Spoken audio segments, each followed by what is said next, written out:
Today I'm going to share with you how to make these super easy, super cute little birdies. They're really so much fun to make. I can't wait to show you how it's done. Super easy.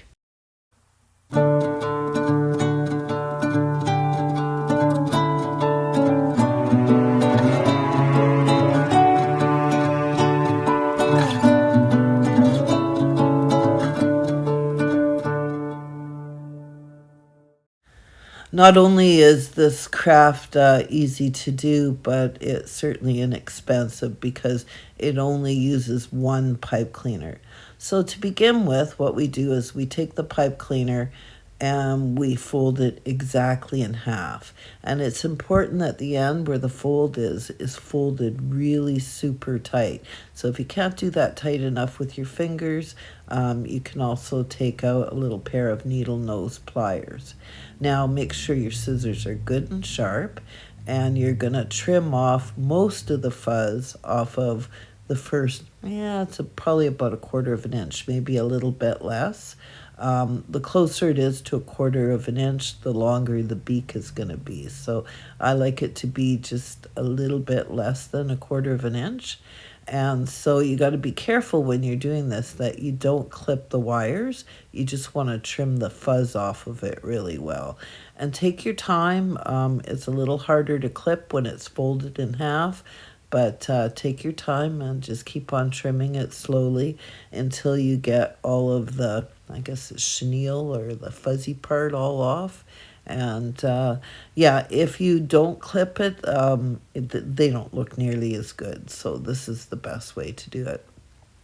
So now I've got my needle nose pliers out and I'm just kind of tightening it because I want to make sure that this little beak is as streamlined as I can possibly make it. To be honest with you, this is probably the hardest part of the entire project. So then I've got paint markers. So I've got a paint marker in orange, and I'm going to make this little guy's beak orange.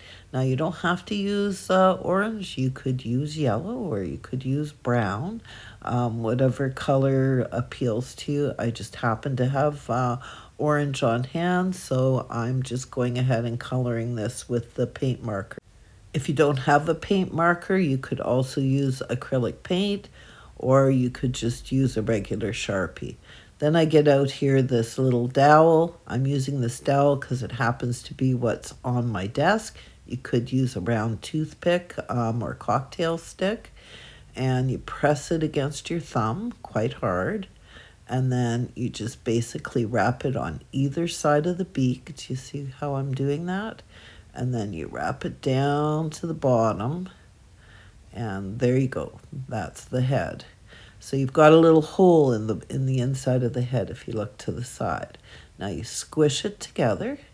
And then you take and you do a perfect twist underneath the neck. And then you take one side and you pull it through the hole. Do you see how I pulled it through the hole? And you make sure you pull it through very tightly. There you go. And then you take the other side and you also put that through the hole the opposite way. So there you go. So that just locks the head in place. And then you give it a good pull to make sure it's nice and even. And then you twist it twice underneath the neck. So there you can see, there's our little bird's head. And so now you're going to work with it. I'm just showing you the sides so you can see how the bird's head. So now we're going to make the body. The body's going to be less than an inch. So I'm just going to fold one of the two pipe cleaners all the way up to the neck. And you see here, I'm kind of opening it a little bit because I need it to be open. And then I'm going to twist it around the neck. So there's the body. So if you hold the two sides out, those are going to become the wings, and there's the body. So now you go down to the bottom of the tail and just give it a little twist and then open it up just slightly. So now we're going to turn the bird over, beak down, and we're going to fold two little wings. So the definition of doing the wings correctly is they are shorter than the tail. So I would say they're about 3/4 of the length of the tail. So you don't want them as long as the tail. So you're just gonna take the pipe cleaner and put it through the whole of the body. So there you go. There's one wing done. And I've just kind of turned it up so that it's a little wider. I don't know how, if that's understandable. If you just watch my hands, it's probably easier. So there you go. There's wing number 2. So now we got both wings and the body. So now what we're going to do is we're going to grab each wing and we're going to give it just a little tiny twist at the end. Just a little tiny twist at the end. There you go. So now squeeze the body together so it doesn't have the gaping hole anymore. And the bird is pretty much done. So now we're going to flip them back over so the face or beak is towards us. And then you're going to take the 2 wing pieces that have been stuck through the body and you're going to give that a nice twist and that will lock it in. So now the 2 pieces that are sticking out the base, those are going to be the legs. So you can see here, if I turn it over, that's what it looks like. And now you've got the 2 legs. So now you should be using wire clippers, but I got these old pair of scissors. I'm just trimming the legs off so that they're going to be the proper length. And you want to trim them as evenly as possible. So there you go. I got my 2 legs. So that's about how much pipe cleaner is left over when you're done. And pipe cleaner comes in a pretty standard size. So now I got out the scissors again and I'm going to be trimming all the fluff off of the legs, all the chenille off of the legs. And as you can see here, because it's not like the beak, it's just a single pipe cleaner width, it's way, way easier to trim than the beak was. So, and you just want to take your time, keep on working at it until they're both got the same amount of chenille off of it. You don't want to trim it down to just bare wire because that would look silly. So you got to kind of, work at it until they both look nice and even. So I'm just kind of taking my time, trimming it up really nicely. And don't worry, this bird looks weird right now, but as soon as we're finished, he'll look just fine.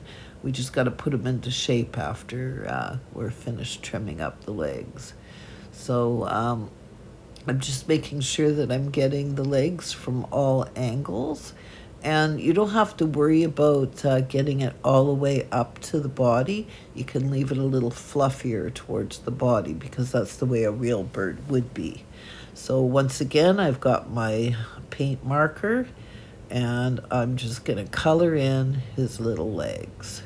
So I would say best method would be, if you're using a paint marker, you should let it dry for about 5 minutes in between manipulating the little bird. For the purpose of this video, though, I'm just going for it. So it's better, though, if you let it dry because you don't want any of that orange going anywhere else on the bird. So there you go. Now his little legs are painted and that looks so cute. I'm pleased with that. So the next step is we've got to make the legs turned up so that he will stand. So I just grab it and twist the leg up into a little L shape. There you go. So now we've got the 2 legs bent the way they should be. So, and that looks perfect. So now if you turn the bird to the side, you can see it's the wrong shape. So what I want to do is I want to push the head up and push the tail up slightly. And then I'm going to push the wings in so that he's got a proper bird shape to him. And there we go. Oh, I have to spread the legs open slightly to make them stand. And these are really easy to make them stand. So there you go. So now he should stand up independently. There you go. So now we've got her made in the shade. So now, next is the coloring. So I purposely used this darker blue because it shows up better in the video. The ones that I made off camera, I used a lighter blue. So what I do to color these little birds is I do a little circle where the eye's gonna go, and then I join that circle to the outside of the wing, and I kind of just draw down the outside of the wing. So that's the first side. Then I turn it over and I do a circle where the eye is going to go. And then I join that circle to the wing and then do the underneath of the wing.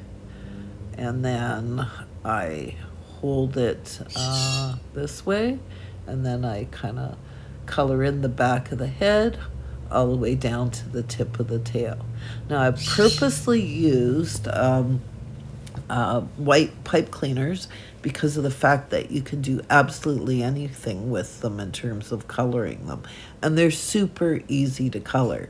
And if you use white, it gives it a nice blended look. So here's the blue, the light blue that I used on the ones that I did off camera. But I figured I'd use the darker of the two blues just so it would show up nice for you.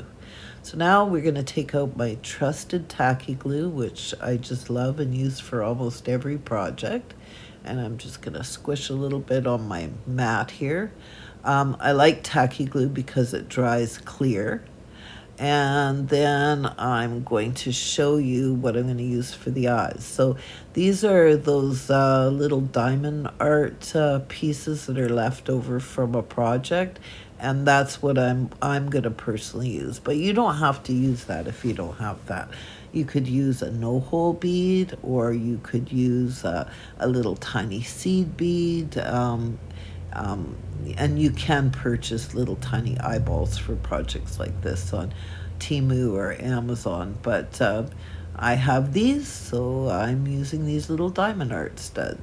Now I'm using the same stick that I used to wrap the head with, and I'm just putting a little dollop of glue on each side of the head, making sure it's as even as possible, and then I'm going to just glue my little diamond art stud onto the side of each head. I guess the secret here is make sure it's even on both sides so your poor little bird doesn't look wonky.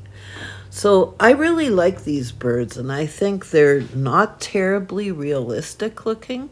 However, I think they'd look really cute in a nursery in a miniature scene as a stuffy, like a stuffed animal, or they'd look really cute in an Easter basket, which is pretty timely as Easter's next month.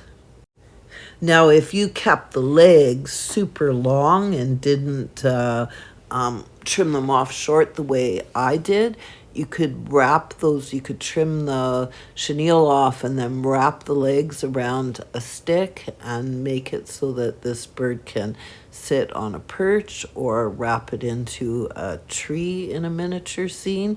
So, the sky's the limit. And the more realistically that you paint it, probably the better that it will look. So I didn't make all of the birds exactly like this. So I did actually make a little parrot too, which I will show you at the end of this video. But yeah, they're super cute and, a lot of fun. Cost nearly nothing to make, and brought me a lot of joy. So there you can see I made some little yellow chickadees as well. I wished I had more paint markers because I could have made greater variances in colors. So, but alas, I don't have a lot. So excuse Carlos in the background. He's squawking away. And speaking of parrots, there's the parrot that I made. So the difference between this guy and the other ones that I made is I just turned the beak down so that he would look like a hookbill. So there you go. So yeah, I think they're super cute, and certainly a lot of fun to make, and easy peasy. Like it's so nice to be able to do a quick little project that brings you joy and doesn't cost much and is a lot of fun. So I hope everyone has a turn at this and tries to make some of these themselves. So if you search my channel, you can also find another video that I did that's similar to this one on how to make miniature pipe cleaner teddy bears, which is also a lot of fun to make. If you enjoyed today's video and would like to help support my channel, you can do so by buying me a coffee. Just go to www.buymeacoffee.com/Lisa Dobo. I'd like to thank everyone that has gone to buy me a coffee and bought me a coffee. It really does help support my channel. If you haven't already subscribed to my channel, you can also help out by pressing that subscribe button. It's free to do so. Please also hit the like button and hit that notification bell, and that way you'll know every time I upload a new video. I'm really curious if you leave in the comments and let me know whether or not you're going to try these little birds yourself. I hope lots of you do. They are super fun to make. And once again, I'd like to say, have the best day ever.